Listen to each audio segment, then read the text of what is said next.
Subhanallah walhamdulillah wa la ilaha illallah wallahu akbar. Subhanallah walhamdulillah wa la ilaha illallah wallahu akbar. Subhanallah walhamdulillah wa la ilaha illallah wallahu akbar. Assalamualaikum warahmatullahi wabarakatuh. Alhamdulillah, alhamdulillah alladzi an'ama 'alaina bil iman wal islam. Nahmaduhu wa nasta'inuhu wa nastaghfiruh wa na'udzu billahi min shururi anfusina wa sayyiati a'malina. May yahdihillahu fala mudilla lahu wa may yudlilhu fala hadiya lahu. Asyhadu an la ilaha illallah wahdahu la syarika lahu wa asyhadu anna Muhammadan 'abduhu wa rasuluhu la nabiyya ba'dahu. Allahumma shalli wa sallim wa barik ala sayyidina wa maulana Muhammadin wa ala alihi wa ashabihi wa man tabi'ahum bi ihsanin ila yaumiddin. Amma ba'd. Bapak Ibu jamaah salat subuh musalla An-Nur yang dirahmati Allah Subhanahu wa taala. Puji syukur alhamdulillah marilah kita panjatkan kepada Allah atas limpahan rahmatnya, nikmatnya serta taufik, hidayah dan inayahnya sehingga pada pagi yang dingin ini Allah Subhanahu wa taala masih menggerakkan hati kita, membangunkan dari tidur kita untuk melangkahkan kaki kita menuju mushola yang kita cintai ini guna menunaikan sholat subuh secara berjamaah. Alhamdulillah. Salawat dan salam marilah kita sampaikan pada junjungan kita Nabi Muhammad sallallahu alaihi wasallam. Mudah-mudahan kita semuanya termasuk orang-orang yang akan mendapatkan syafaatul uzma besok di hari kiamat. Amin. Bapak Ibu yang dirahmati Allah, pada kesempatan kali ini kita akan lanjutkan kajian pada pagi. Kemarin kita bahas ya terakhir tentang sumpah ya. Memang sumpah ini tidak boleh dianggap main-main ya. Kalau barang siapa yang melakukan sumpah bahkan di situ menyebut nama Allah, dan ketika sumpah itu tidak dilaksanakan maka ada konsekuensi-konsekuensi yang harus ditanggung oleh orang yang bersumpah tersebut, baik itu berupa pembayaran kafarat atau ya dosa yang akan diterimanya di hadapan Allah Subhanahu wa taala. Baik, pada pagi hari ini kita akan bahas tentang kafarat sumpah. Kafarat itu ya sesuatu yang harus diberikan, yang harus ditunaikan orang yang telah melakukan sumpah atas nama Allah, kemudian di kemudian hari orang tersebut melanggarnya atau tidak melakukan, tidak menunaikan apa yang dia sumpahkan tersebut.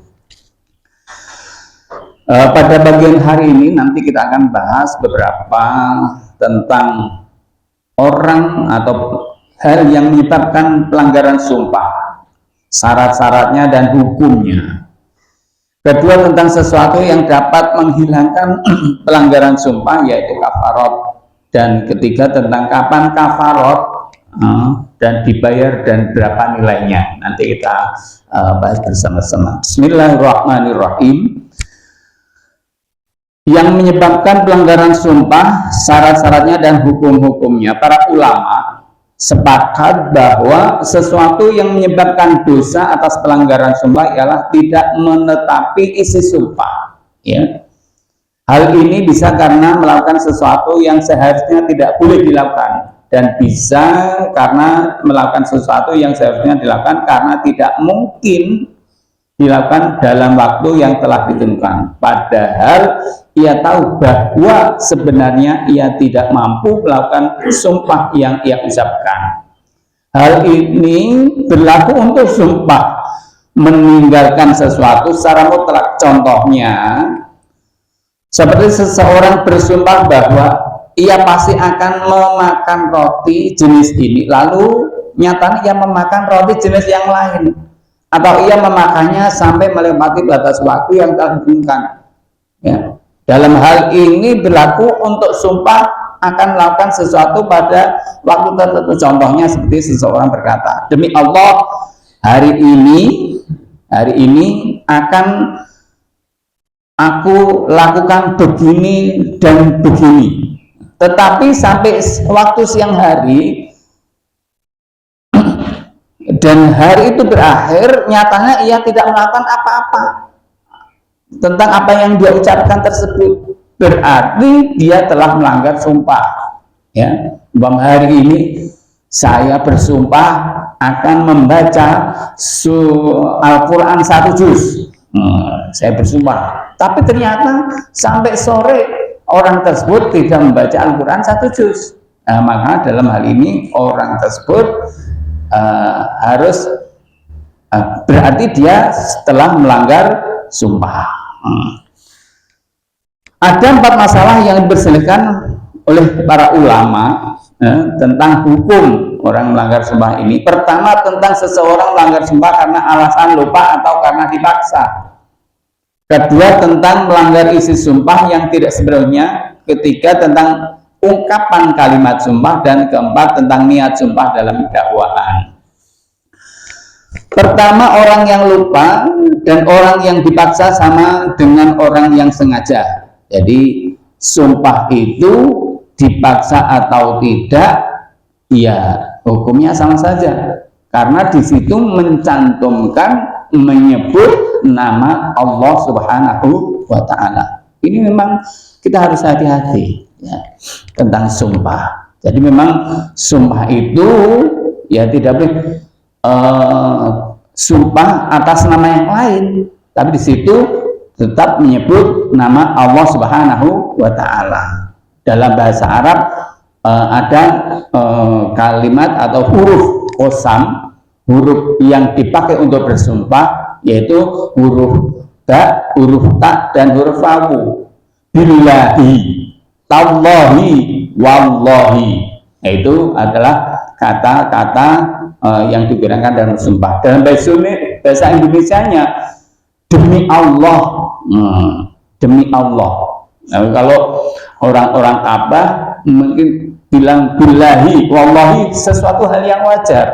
Tapi kalau orang sana mengatakan wallahu rabbul Ka'bah, demi Allah, Tuhannya yang menguasai Ka'bah. Nah, ini baru disebut dengan sumpah kalau orang sana.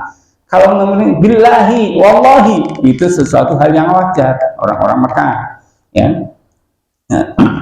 Ya, dia menggunakan hal itu sesuatu yang wajar. Kalau lalu bagaimana seperti yang di Indonesia, seperti kita ya kita jangan ikut-ikutan ya, maksudnya demi Allah saya bersumpah, kalau atau demi demi Al-Quran saya bersumpah, tidak pas ya, harus demi Allah ya.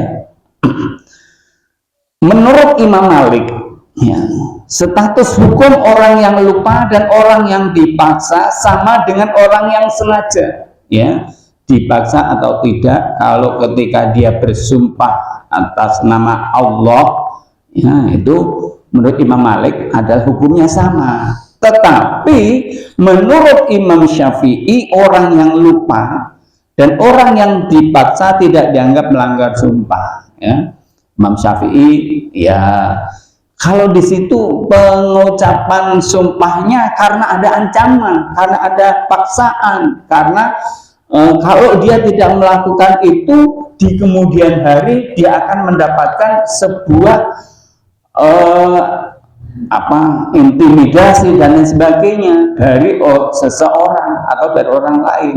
Nah, maka dalam hal ini menurut Imam Syafi'i dia tidak melanggar sumpah, ya, tidak bersumpah seperti itu.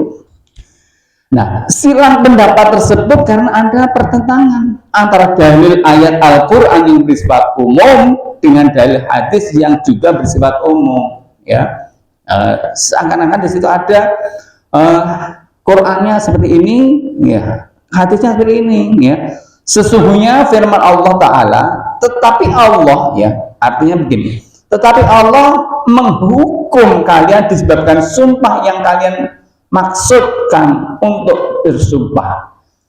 Yang tidak membedakan antara orang yang sengaja dan orang yang lupa ini bertentangan dengan sabda Rasulullah SAW, umatku diampuni karena melakukan kesalahan yang tidak disengaja, karena lupa dan karena mereka dipaksa. Ya, ada perbedaan ayat Al-Quran dan hadis Rasulullah SAW.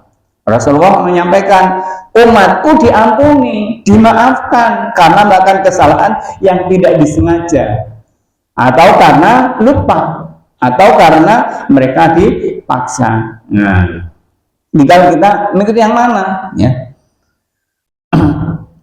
Kalau tadi Al-Qurannya menyebutkan, tetapi Allah menghukum kalian disebabkan sumpah yang kalian maksudkan untuk bersumpah. Jadi kalau dilihat tafsirnya, berarti orang ini melakukan sumpah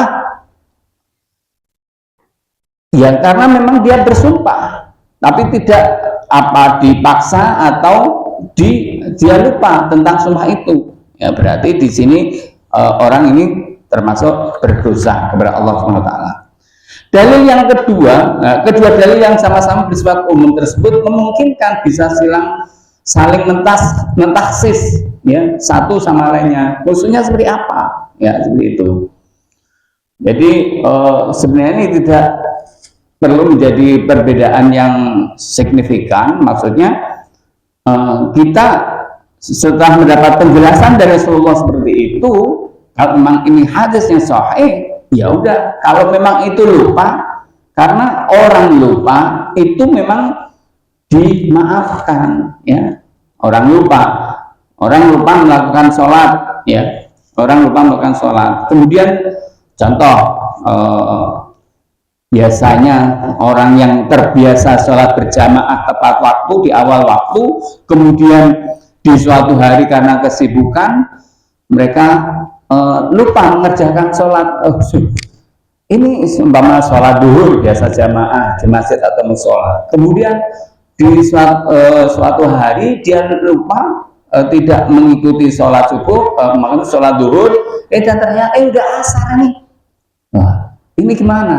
Ya kalau memang ingat berarti dia langsung menunaikan sholat. Ya, ini sholat karena sholat itu memang harus dilakukan dan tidak boleh ditinggalkan. Kalau untuk yang lain contoh, ya banyak. Mungkin seseorang sudah berjanji, ya nanti saya akan datang. Nah, karena kesibukannya, kemudian dia menyebabkan lupa, maka di situ tadi sebagaimana sabda Rasulullah, umatku diampuni karena dipaksa, ya, melakukan sesuatu karena dipaksa, melakukan sesuatu karena lupa, atau tidak melakukan sesuatu itu karena lupa, atau memang ya sesuatu itu tidak jadi dilakukan karena ya kesibukannya mungkin tadi apa tidak disengaja, tadi melakukan karena tidak sengaja, karena lupa, dan karena mereka dipaksa. Ada tiga hal, ya. Tiga hal tersebut. Contoh orang yang tertidur, ya, orang yang ya mungkin dia janji, tidur nggak dibangunkan. Nah ini dia tidak dosa, ya, tidak dosa karena tertidur. Orang Rasulullah bersabda, rufi al-qalami an salasa.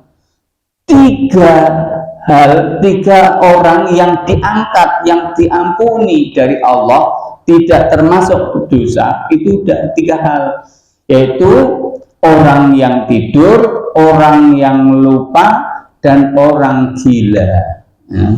Karena lupa masuknya di situ. Bismillahirrahmanirrahim.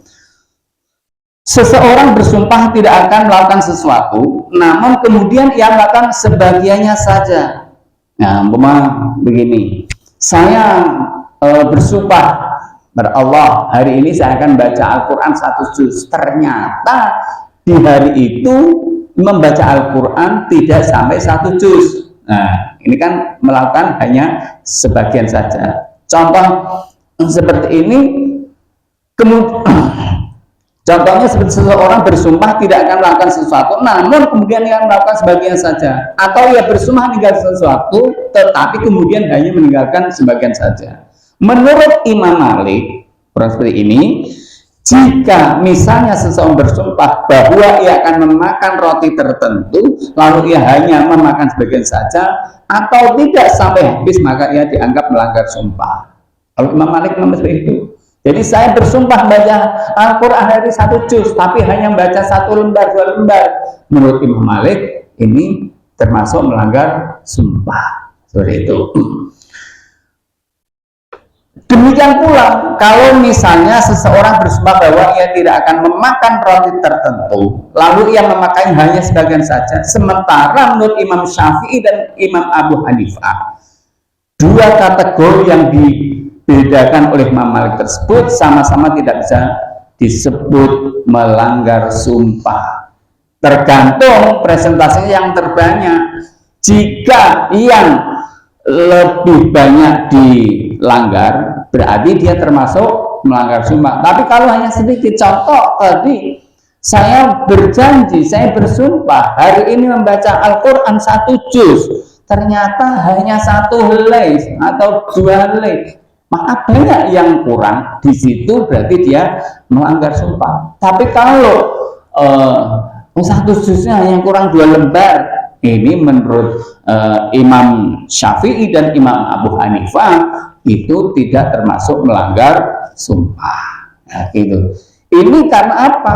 Karena cenderung merupakan ikhtiar atau langkah yang hati-hati dari Imam Malik. Kalau itu tidak dilakukan, berarti saya dosa. Maka dia termasuk sesuatu yang dilanggar. Ya, tadi umpama berjanji membaca Al-Quran 1 juz, tapi ternyata tidak sampai 1 juz. Nah, ini oleh Imam Malik dianggap melanggar sumpah, karena diambil untuk seperti itu sebagai langkah hati-hati, biar orang tidak sembarang untuk bersumpah kepada Allah Subhanahu wa Ta'ala. Kemudian bersumpah dengan menggunakan kalimat bersifat umum yang dimaksudkan secara khusus, ya. Menurut Imam Syafi'i dan Imam Abu Hanifah, jika seseorang bersumpah dengan menggunakan ungkapan kalimat yang eksistensinya sudah ditentukan, namun kalimat tersebut memiliki makna lain yang lebih umum atau yang lebih khusus, maka yang dibuat ukuran ialah makna eksistensi itu, bukan makna yang lain. Jadi makna yang sesuai dengan eksistensi itulah yang dianggap. Dengan begitu orang tersebut tidak melanggar sumpah. Dalam hal ini Ibnu Rushd menyampaikan Imam Syafi'i dan Imam Abu Hanifah menggunakan ukuran atau parameter lafal.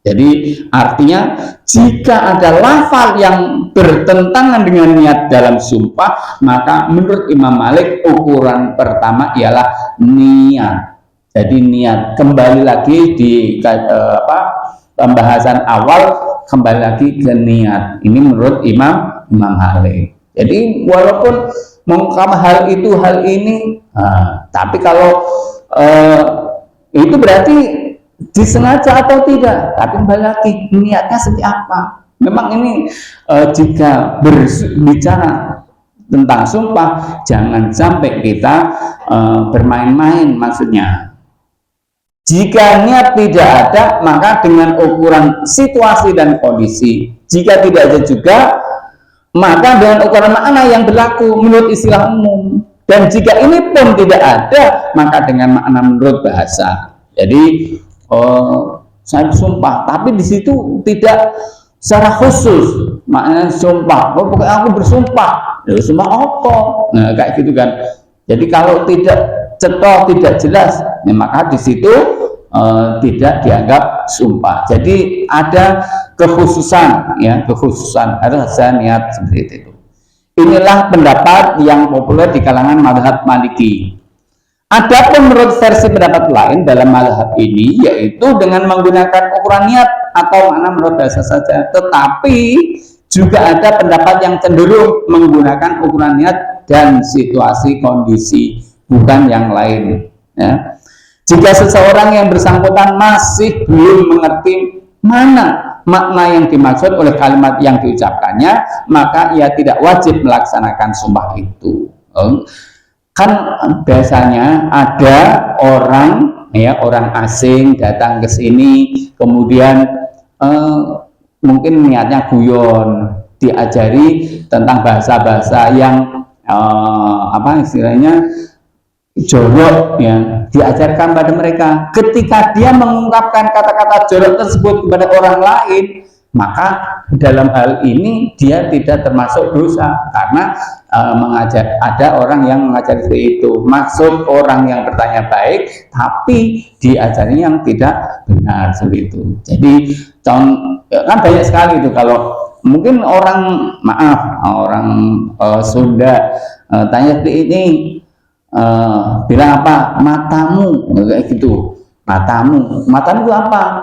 Ya mungkin kata-kata untuk permisi atau apa seperti itu. Adalah ketika nanti orang Sunda ini bertanya kepada orang lain, matamu seperti itu. Nah, ini termasuk dosa apa tidak? Ya kalau ukurnya tadi, dia bukan termasuk berdosa, kayak gitu. Contoh seperti itu. Perjanjian-perjanjian dalam sumpah, ya, para ulama sepakat bahwa dalam urusan dakwaan, ukuran sumpah adalah atas niat orang yang mau bersumpah, ya. Mereka berselisih pendapat soal sumpah selain itu. Contohnya seperti perjanjian-perjanjian menurut sebagian ulama berdasarkan niat yang orang yang sumpah, dan menurut sebagian ulama lain berdasarkan niat orang yang meminta bersumpah. Wanita kamu niat bersumpah, umpama seseorang dicurigai mengambil kendaraan, ya, mengambil motor, berani nggak kamu bersumpah? Kayak gitu, ya. Kalau orang yang menyuruh ini niatnya guyon, ya, ya, terus atau niatnya serius, itu tergantung yang menyuruh ini. Karena ya mungkin motornya ternyata nggak dicuri, disembunyikan, ya, tapi untuk ngejani orang tersebut, temannya katakanlah, kamu berani bersumpah enggak? Kayak gitu. Tapi ini niat yang menyuruh, tergantung niat menyuruh. Nah, kalau niatnya guyon berarti tidak. Kalau niatnya serius, nah, tapi di suatu kesempatan kok memang itu benar motornya hilang dan niatnya ini benar, kemudian orang ini yang disuruh tadi tidak melakukannya, berarti tidak melanggar sumpah. Jadi seperti ini. Sebutkan bahwa ada sabda Rasulullah SAW, al-yaminu ala niatil mustakhlif. Sumpah itu atas niat orang yang meminta bersumpah. Jadi biasanya orang bersumpah itu atas permintaan, ya, mungkin di depan pengadilan, ya, untuk membuktikan kebenaran atau ucapan yang dia sampaikan dalam persidangan.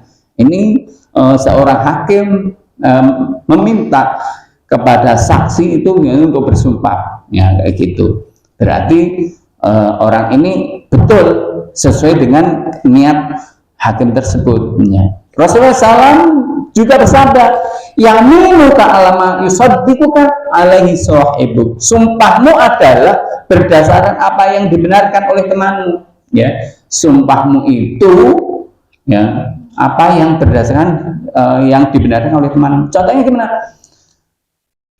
dia bersumpah tidak mengambil motor. Temannya tahu tidak mengambil motor. Berarti sumpahnya benar. Tapi dia bilang bersumpah, tapi ternyata ada temannya mengerti, bersumpah demi Allah saya tidak mengambil motor.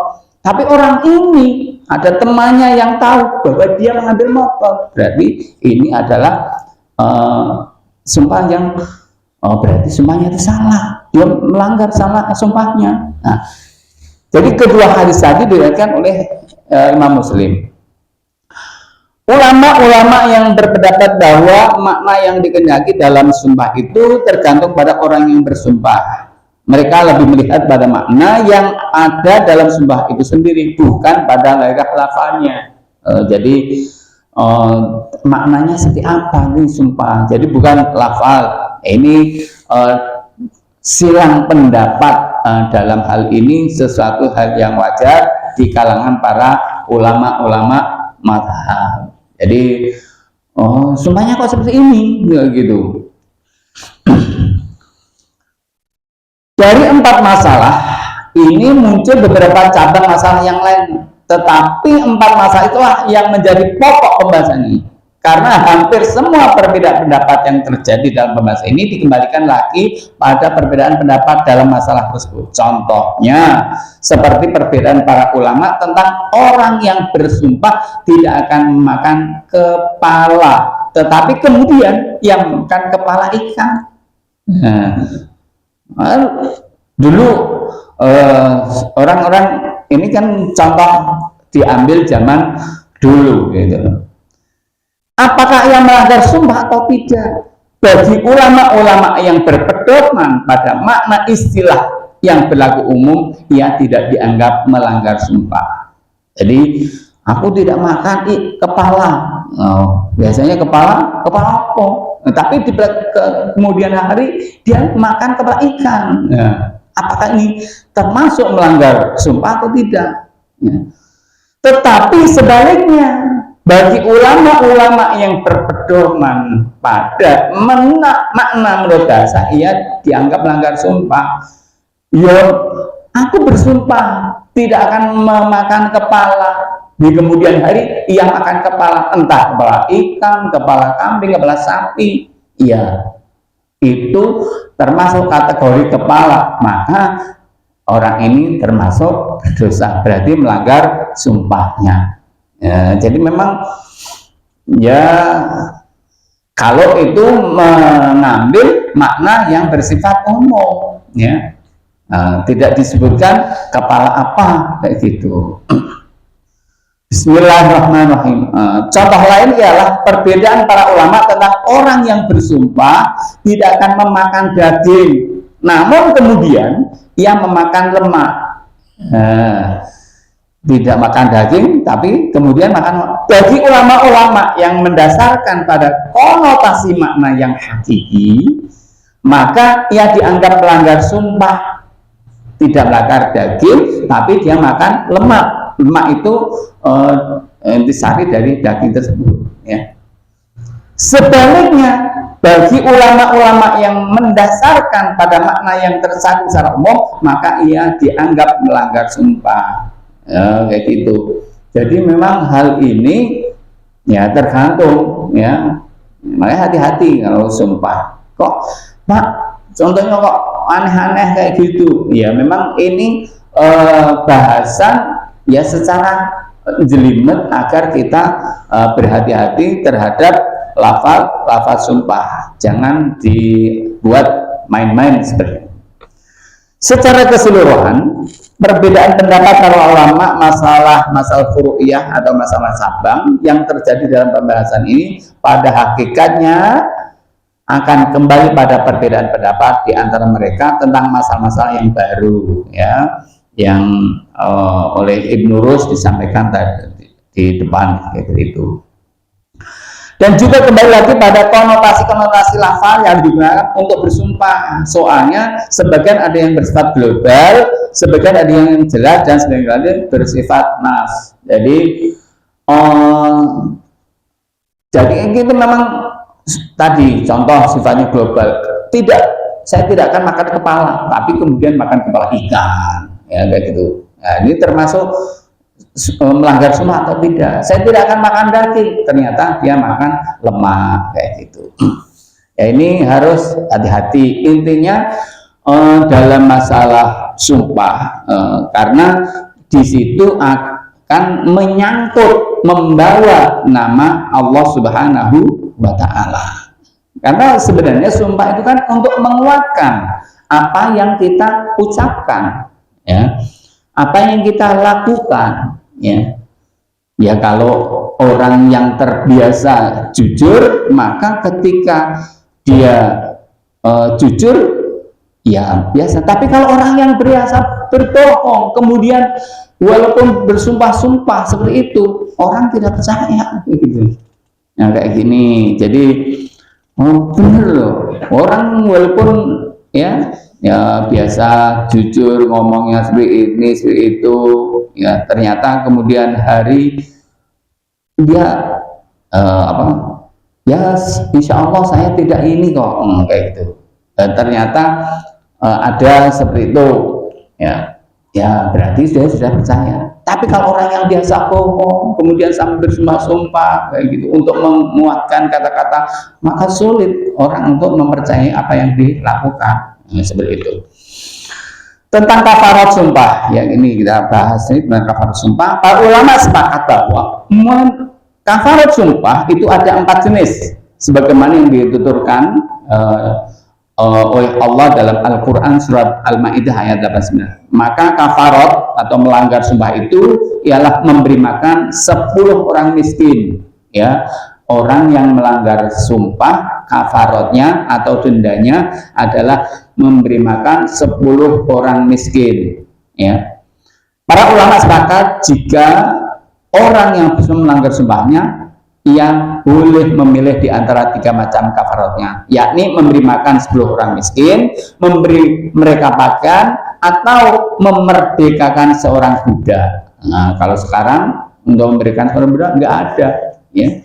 Ya mungkin pilihannya adalah memberi makan 10 orang miskin atau membelikan pakaian, seperti itu. Ia tidak boleh memilih berpuasa 3 hari kecuali kalau ia tidak sanggup melakukan hal itu. Ya, contohnya seseorang melanggar sumpahnya harus memberi makan 10 orang miskin atau memberikan pakaian. Kalau tidak sanggup untuk memberi makan dan memberikan pakaian atau tadi, berarti dia boleh membayar kafarat tersebut dengan puasa 3 hari. Berdasarkan firman Allah, barang siapa tidak sanggup melakukan yang demikian, maka kafarat adalah berpuasa selama 3 hari. Puasa 3 hari, ya. Tapi kalau orang yang sudah terbiasa puasa, ya biasa saja. Tapi kalau karena puasa itu sesuatu yang kalau nggak terbiasa, wah jangankan ini untuk puasa, meninggalkan sesuatu yang dilarang aja nggak mau, kayak gitu. Kecuali menurut mereka dikutip dari Ibnu Umar, sesungguhnya orang yang melanggar sumpah maka kafaratnya adalah memerdekakan budak. Nah, ini khusus harus. Atau memberi pakaian 10 orang miskin jika tidak mampu, maka ia memberi makan 10 orang miskin. Ada urutan-urutannya. Memerdekakan budak kalau ada, baru nggak ada, baru memberikan pakaian. Yang namanya memberikan pakaian juga baru untuk 10 orang. Atau kalau enggak, ya baru ini memberi makan. Yang paling ringan adalah memberi makan 10 orang miskin, kayak gitu. Dalam hal ini para ulama berbeda pendapat dalam 7 masalah yang cukup signifikan. Masalah pertama tentang berapa jatah untuk masing-masing 10 orang miskin tersebut. Nah, yang jadi pertanyaan, kudune ngayo makan orang 10, tapi untuk 1 orangnya berapa? Berapa? Atau sekarang ada nasi angkringan, nasi kucing, apa seperti itu, atau harus yang yang mewah-mewah atau yang seperti apa, ya kayak gitu. Ya ini masa kedua tentang jenis dan berapa potong pakaian yang diberikan kepada masing-masing mereka, ya.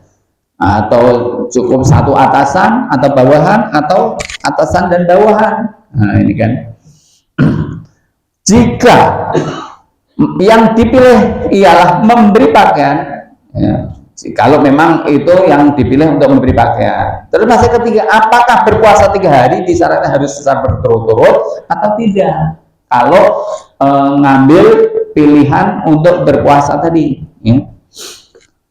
Masa keempat tentang syarat jumlah orang miskin yang dikafarah. Masalah kelima tentang syarat harus Islam atau harus mereka, ya, yang diberi itu kudu wong Islam atau tidak, atau boleh orang Buddha untuk membayar kafarat ini. Nah, masalah keenam tentang syarat budak yang dimerdekakan harus terbebas dari cacat. Dan masalah ketujuh tentang syarat budak tersebut harus orang yang beriman. Nah ini kalau bahas hal-hal seperti ini, ya ini harus hati-hati. Jadi apakah sekarang untuk perbudakan kan tidak ada, jadi ya itu terlewatkan. Ini saya sampaikan satu hal, kadar jatah makanan ketika orang tersebut memberi kafarat dengan memberi makan 10 orang miskin. Menurut Imam Malik, Imam Syafi'i dan ulama-ulama Madinah, setiap orang miskin diberi 1 mud gandum dengan menggunakan ukuran mud Nabi Shallallahu Alaihi Wasallam. Jadi ukurannya adalah mud, ya. Tetapi ia menambahkan bahwa 1 mud gandum tersebut khusus berlaku untuk penduduk Madinah karena penghidupan mereka yang relatif sulit. Ya, ada catatan khusus, ya, catatan khusus orang dulu di Madinah itu kehidupan susah. Untuk memberi melanggar orang yang melanggar sumpah ini memberi gandum, makanan pokok. Yang kalau di sini nggak pakai gandum, pakainya beras, kayak orang zakat gitu. Adapun orang-orang yang tinggal di kota-kota lain bisa bermakanan yang bisa mereka makan sehari-hari. Jadi biasanya kalau sekarang di daerah tersebut makanan pokoknya apa, nggak gitu. Jadi itulah yang dipakai untuk membayar kafarat. Pendapat Ibnu Al-Qasim sama seperti pendapat Imam Syafi'i, yaitu setiap orang miskin dimanapun berada tanpa kecuali mendapat 1 mud setempat, ya. Kalau beras ya beras, kalau gandum ya gandum. Menurut Imam Abu Hanifah dan murid-muridnya, setiap orang miskin mendapat setengah sok gandum yang sudah digiling atau 1 sok kurma. Kan berbeda, ya. Gandum atau kurma. Ini menurut Imam Abu Hanifah. Apa boleh dengan memberi makan siang dan makan malam kepada mereka? Hanya cukup makan malam dan makan siang atau? Karena memang sebagian tempat wilayah untuk makan sehari itu hanya 2 kali, ya. Hanya di Indonesia kebiasaan makan itu 3 kali, ada pagi, siang, dan malam. Tapi daerah-daerah lain itu makannya ya cukup 2 kali, siang dan malam. Pagi ya mungkin air minum panas, kopi dan sebagainya, jam cemilan kayak gitu. Ada orang-orang yang terbiasa seperti itu. Silang pendapat tersebut karena ada beda penafsiran terhadap firman Allah surat Maidah ayat 8 berupa makanan yang biasa kamu berikan untuk keluargamu, ya. Berikan makanan yang biasa dimakan untuk keluargamu. Kalau keluarga kita biasa makan beras, makan nasi, ya kafaratnya pakai nasi kayak gitu. Yaitu untuk makan pagi dan makan malam. Nah ini ada penjelasan. Ulama yang berbeda pada 1 kali mereka mengatakan yaitu 1 mud yang kira-kira sudah bisa membuat cukup kenyang. Manusia, orang itu ya standar ya, makan standarnya. Sementara ulama yang berpendapat untuk keperluan makan pagi dan makan malam, mereka mengatakan yaitu setengah sok. Alasan lain yang menimbulkan silang pendapat ialah apakah kafarat sumpah ini disamakan dengan kafarat atas pelanggaran membatalkan puasa secara sengaja pada bulan Ramadan, atau dengan kafarat atas pelanggaran mencukur rambut pada sebelum waktunya untuk menghilangkan gangguan pada pelaksanaan ibadah haji. Nah, sama apa tidak? Kayak gitu. Ulama-ulama yang menyamakan dengan kafarat atas pelanggaran batal puasa, mereka mengatakan bahwa setiap orang miskin mendapatkan satu mud, sedangkan ulama-ulama yang menyamakan kafarat atas pelanggaran mencukur rambut sebelum waktunya, mereka mengatakan bahwa setiap orang miskin mendapat setengah sok. Jadi ada perbedaan. Ini menurut ulama. Ya, kita mau cari yang mana? Yang cari aman, yang secara umum yang berlaku di situ. Kalau memang kita mampu untuk memberi, ya berikan yang terbaik. Ya. Para ulama berselisih pendapat apakah kafarat berupa pemberian makanan pokok tersebut sekalian dengan lauk pauknya. Apakah kalau kita ngambil kafarat itu memberi makan, apa hanya beras saja atau sama lauk pauknya? Enggak mungkin kan kita suruh makan nasi putih saja. Ya, paling enggak seperti kita makan sehari-hari, apakah hanya cukup nasi putih atau dengan lauk pauknya? Nah, itu nanti biasanya dikembalikan, diukur. Kira-kira aku makan pagi sekian, sore sekian, digabung habisnya katakanlah 30.000 atau 50.000, tinggal mengkalikan seperti itu. Kata sebagian ulama, cukup makanan pokok saja tanpa lauk pauk. Wah, ini kata sebagian ulama. Kata Ibnu Al-Habib, harus dengan lauk pauk. Ada yang berpendapat lauk pauk yang standar ialah zait dan minyak zaitun. Ini kalau di sana, kalau di sini ya tidak mungkin zait dan zaitun. Zaitun itu minyak, ya. Kalau orang sana makanan mungkin tamis, ya, kue, roti, kemudian dicelupkan minyak kayak gitu, memang enak. Nah, tapi kalau di sini kan nggak mungkin, hanya beras, ya, beras sama garam kayak itu nggak mungkin. Tentang ya dalam. Kata sebagian ulama yang lain, lauk pauknya berupa susu, kurma, dan keju. Loh, beda lagi. Ya. Karena di sana memang makanya roti. Pendapat murid-murid Imam Malik berbeda pendapat, ya. Kata sebagian mereka cukup makanan pokok saja tanpa lauk pauk karena ukurnya adalah makanan sehari-hari. Ya, kalau ini diterapkan di kita, ya nggak mungkin makan sehari-hari kita hanya nasi hanya beras, nggak mungkin. Tentunya mungkin ada untuk sambal atau pakai tempe dan lain sebagainya kayak gitu, ya.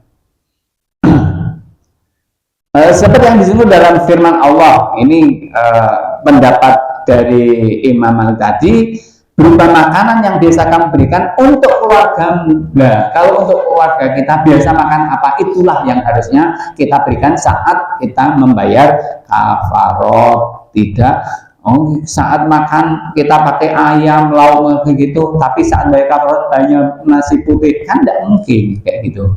Nah, seperti itu.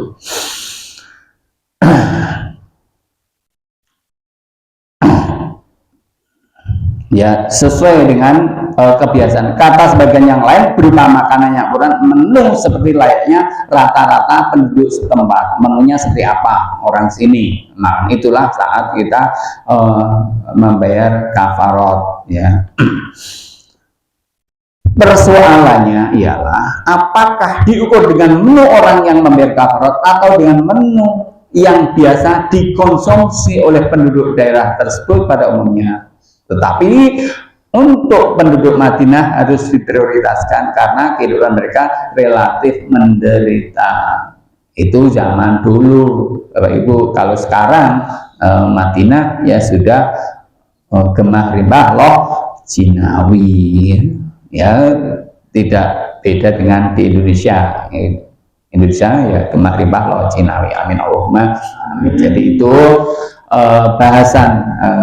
pembahasan pada pagi hari ini tentang kafarat orang yang melanggar sumpah. Jadi sekali lagi sumpah itu memang diperbolehkan, namun jangan sekali-kali kita bersumpah dengan main-main, karena di situ menyangkut, menyebut, membawa nama Allah Subhanahu wa ta'ala. Demikian Bapak Ibu yang dirahmati Allah, mudah-mudahan ini menambah hasanah keilmuan kita bahwa sumpah itu ya kalau memang untuk menguatkan sesuatu permasalahan yang sangat penting dan dibutuhkan, ya silakan bersumpah. Tapi untuk hal-hal yang sepele, kalau bisa katakan ditambah dengan kata-kata insya Allah, jika Allah menghendaki, kayak gitu. Jadi, tapi terkadang orang kita, teman-teman kita, kalau kita bilang insya Allah, itu dia tidak mantap.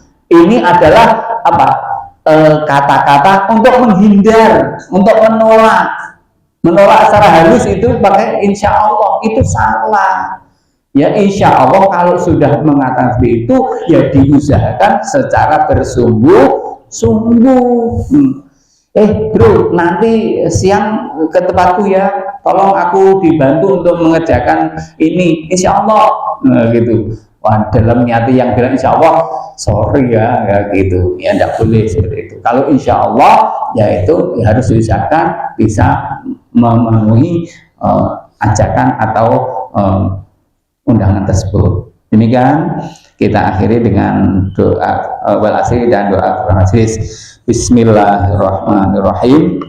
Wal asri innal insana lafi khusrin illa alladziina aamanu wa 'amilus shalihati wa tawassaw bil haqqi wa tawassaw bis sabr. Subhanakallahumma wa bihamdika asyhadu an la ilaha illa anta astaghfiruka wa atubu ilaik. Allahumma fiq lagmadik. Mohon maaf atas segala khilaf. Assalamualaikum warahmatullahi wabarakatuh.